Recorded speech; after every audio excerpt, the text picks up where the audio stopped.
오늘 소개할 묵상의 주제, 하나님과 동행하라. 하나님과 동행하라. 그리스도인의 삶의 결론은 거룩한 생활입니다.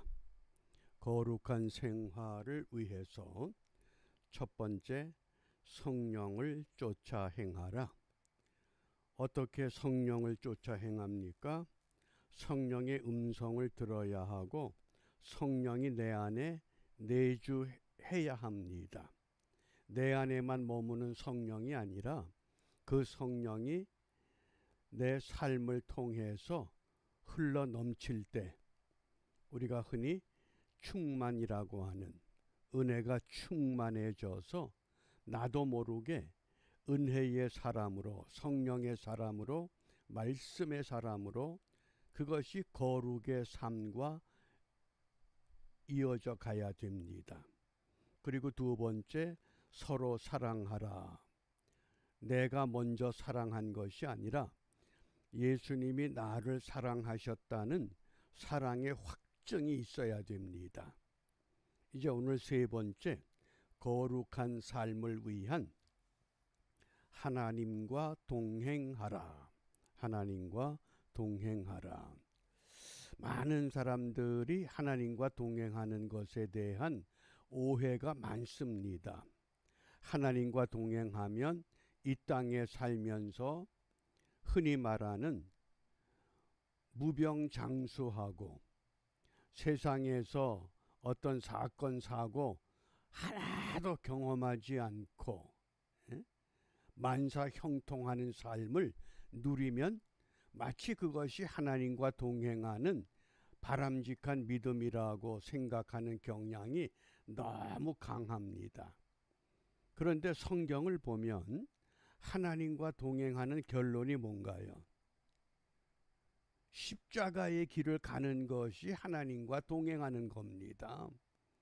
오죽하면 주님께서 나를 따라오려거든 자기를 부인하고 자기 십자가를 지고 와야 된다. 근데 우리는 십자가의 길을 원하지 않습니다. 내게는 그저 꽃길 같은 길만 열려지기를 원하기 까닭에 오늘의 교회와 성도들이 세상을 향해서 선한 영향력을 미치질 못합니다. 하나님과 동행한다고 하는 것이 무엇을 말씀하느냐? 창세기 5장 24절입니다. 에녹이 하나님과 동행하더니 하나님이 그를 데려가심으로 세상에 있지 아니하였더라. 아멘. 에녹이 하나님과 동행하더니, 이때 동행한다고 하는 히브리 단어가 할라크입니다. 동행한다. 그런데 하나님이 그를 데려가심으로 세상에 있지 아니하였다. 우리가 후원하고 있는 그 이상 목사님의 모퉁이돌 선교회, 주로 북한의 복음화를 위해서 전적으로 사역하는 아마 가장 유서가 깊은 기관입니다. 그 이상 목사님이 중국과 북한의 국경에 머물면서 탈북자들을 돕게 될 때 어느 날 여러 명의 노인들이 목사님을 찾아왔다고 합니다. 그래서 이상 목사님이 그 나이가 제일 많은 79살 된 노인에게 내가 남한으로 인도해 드리겠습니다. 그리고 제안을 했더니 잠깐 기다리세요. 그리고는 어디론가 가시더니 한 10분 후에 다시 찾아와서 어떻게 결정을 했습니까? 그랬더니 하나님이 다시 북한으로 들어가라고 말씀합니다. 그래서 깜짝 놀랐다는 거예요. 왜 하나님이 북한으로 들어가시라고 했을까? 이 79세 된 노인이 잠깐 기도하는데 하나님이 그러시더래요. 내가 능력이 없어서 너를 남한 땅으로 못 보내는 줄 아느냐? 얼마든지 보낼 수 있어. 그런데 너는 북한으로 들어가야 된다 그러시더래요. 그러면 북한에 들어가면 나는 죽습니다. 가서 죽는 게 마땅히 할 일이다. 그러니까 주저하지 않고 북한 땅을 향해서 가시더래요. 어떻습니까? 그런 하나님과 동행할 수 있겠나요? 우리 너무 하나님과 동행하면 꽃길만 생각을 합니다. 그러니 세상에 선한 영향력을 줄 수 없는 교회가 되고 말았어요. 분명히 주님이 우리에게 마지막 분부하신 것은 나를 따라오려거든 십자가의 길을 가라. 아무나 십자가의 길을 갈 수 있습니까? 아무나 스데반이 됩니까? 결코 그렇지 못합니다. 아무나 베드로가 되고 사도 바울 됩니까? 아닙니다. 하나님과 동행하는, 그게 할라크라고 하는 의미입니다. 물론 한문자에 동행, 한 가지 동, 단일행, 같이 간다. 가시밭길에도 하나님 계시고 북한 땅에도 하나님 계시고 풀무불에도 하나님 계시고 사자굴에도 하나님 계시고 고통 가운데서도 하나님은 함께 가십니다. 그런데 왜 이상하게 한국교회는 꽃길만을 강조했는지 모릅니다. 그래서 이 동행한다고 하는 이 할라크, 굉장히 중요한 의미를 갖습니다. 제가 이 한문자를 분석해 보니까 동행의 이 행자가 두 가지, 하나는 조금 걸을 척과 또 자축거릴 촉이라고 하는 두 문자가 합해서 단일 행자가 됐습니다. 뭐 걷는 건 이해가 되죠. 이 자축거릴 촉이라고 하는 것은 걷다가 잠시 멈춰 쉬는 겁니다. 왜요? 내가 정말 올바른 방향으로 가고 있는가? 내 믿음 생활이 정말 하나님이 기뻐하시는 믿음 생활인가? 내가 좋아서, 내가 사람들에게 환영받고 인정받고 사람들에게 손뼉침을 받는 그런 것 때문에 우리가 동행한다고 착각하면 큰 오산입니다. 남한으로 갈 수 있는 길을 열어주겠다고 하는데도 잠깐만 기도하겠습니다.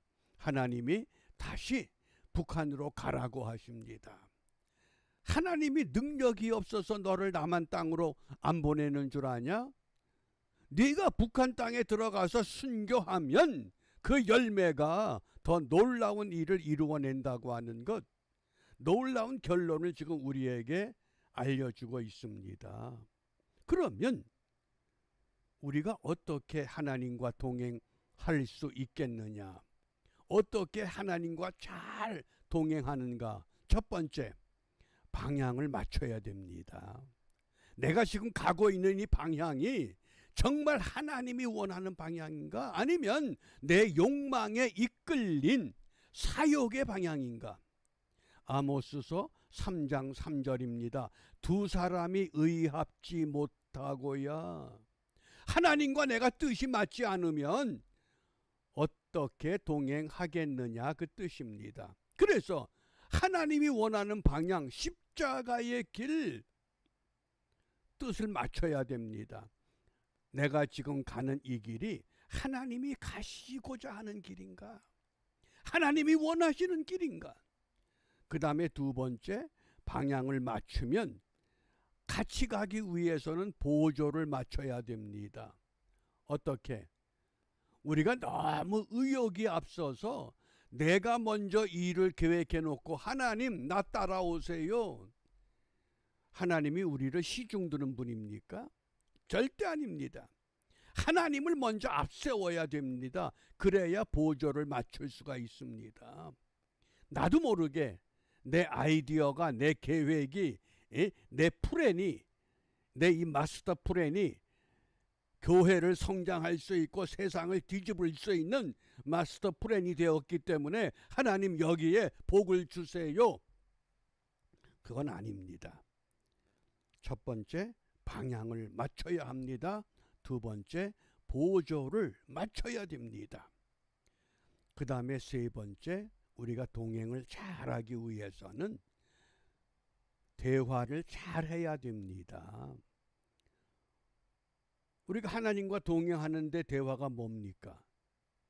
뭐 세상 온갖 잡다한 이야기가 아니라 데살로니가전서 5장 17절 쉬지 말고 기도하라. 기도가 뭐예요?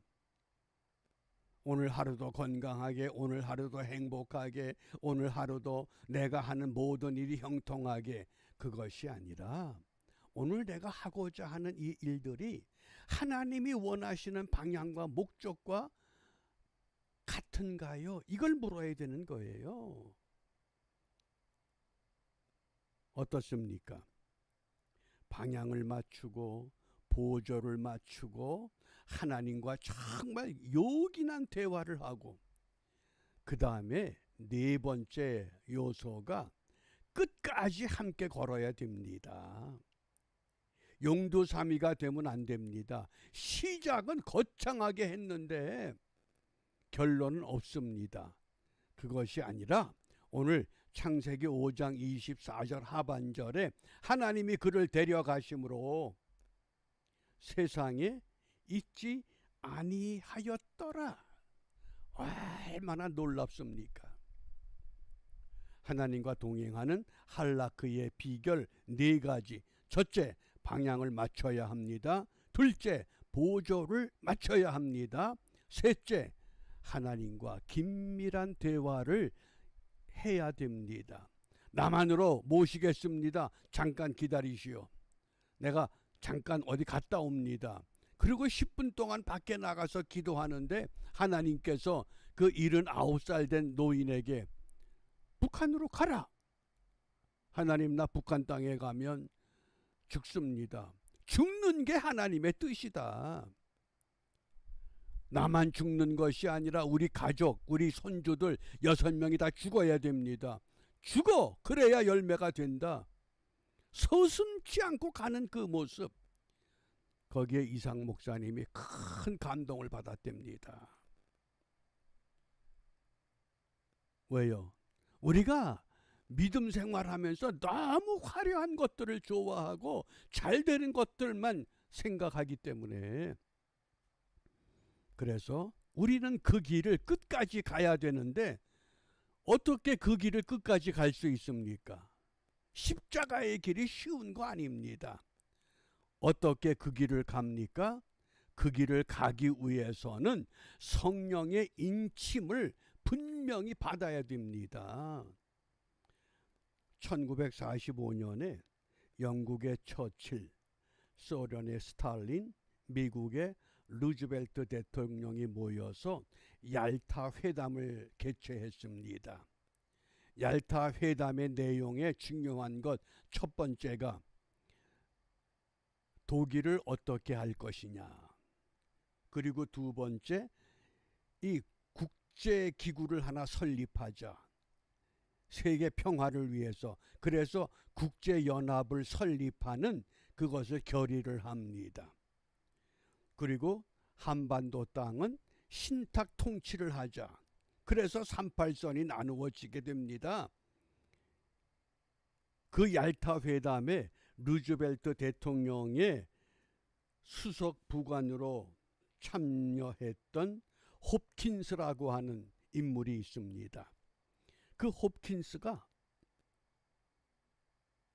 당시 소련 화폐 1루블 그러면 그저 미국의 달러로 한 10달러, 10달러입니다. 그 1루블을 가지고 거기에 처칠의 사인, 스탈린의 사인, 루즈벨트의 사인을 기념으로 받았습니다. 화폐의 액면 가치는 10달러입니다. 그런데 그것이 1981년 미네소타주에서 무려 5,000달러에 팔렸습니다. 왜 그렇습니까? 누가 사인했느냐가 중요한 겁니다. 오늘 저와 여러분이 하나님과 동행하고자 할 때 성령이 사인만 하면 내 모습 이대로 주 받으시옵소서 이렇게 찬송만 불러도 끝까지 하나님이 그를 데려가신다고 하는 것, 하나님과 동행하는 놀라운 비밀을 오늘 우리에게 들려주고 있습니다. 그래서 그러한 삶을 누가 이루었습니까? 창세기 6장 9절에 보면 노아의 사적은 이러하니라. 노아는 의로운 사람이요 당세의 완전한 사람이요 그가 하나님과 동행하였다. 얼마나 힘든 길을 걸었습니까? 그 맑은 날 모든 사람들이 먹고 마시고 장가가고 취하고 세상 도취되어 있을 때 노아는 산 꼭대기 올라가서 방주를 만듭니다. 그게 십자가의 길입니다. 결국은 노아의 가족 8명만이 그 방주에 들어갈 수 있었다고 하는 것. 그러면 오늘 우리가 무엇을 기도합니까? 제가 이 말씀을 준비하면서 예레미야 애가 3장 40절 말씀을 떠올렸습니다. 우리가 스스로 행위를 조사하고 우리가 스스로 행위를 조사하고 여호와께로 돌아가자.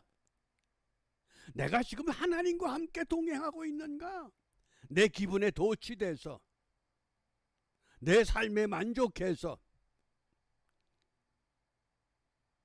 내 생각대로 내 뜻대로 이루어지지 않는다고 이리 삐지고 저리 삐지는 그런 삶을 살아온 것은 아닌가?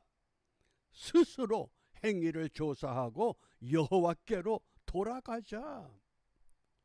그래서 오늘 기도가 주님과 동행할 수 있는 자리로 돌아가게 하옵소서. 이제 주님과 함께 동행하기 위해서 방향을 맞추고 보조를 맞추고 대화를 나누고 끝까지 주님 손 붙잡고 가겠습니다. 어떻게? 은혜의 궤도를 따라 살아야 됩니다. 세상의 궤도에 익숙해지지 말고 은혜의 궤도를 따라 살아가자. 오늘 이렇게 기도하면서 다시 한번 우리 앞에 소망의 길을 열어놓는 우리 모두가 되시기를 주님의 이름으로 부탁하며 축복합니다. 기도하겠습니다. 자비로우신 아버지 하나님, 그 옛날 선지 에녹과 엘리야와 노아와 같이 끝까지 주와 동행하기를 원하오니 저희들에게 성령으로 인쳐주시고 마지막까지 주님의 손 붙잡고 승리의 길을 가도록 축복하여 주시옵소서. 예수님 이름으로 기도합니다. 아멘.